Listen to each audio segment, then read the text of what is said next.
نبی علیہ السلام نے حکم فرمایا کہ میرا یہ خواب سچا ہے، میرے امتیوں تک پہنچاؤ تاکہ وہ یہ دعا یاد کریں۔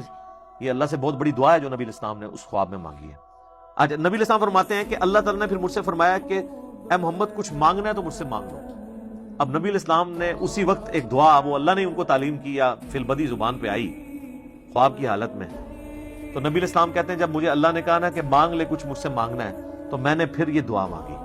وہ ہے دعا جناب، اللہم انی اسألک فعل الخیرات وترک المنکرات وحب المساکین وان تغفر لی وترحمنی واذا اردت فتنة فی قوم فتوفنی غیر مفتون اسألک حبک وحب من یحبک وحب عملی یقربنی الی حبک۔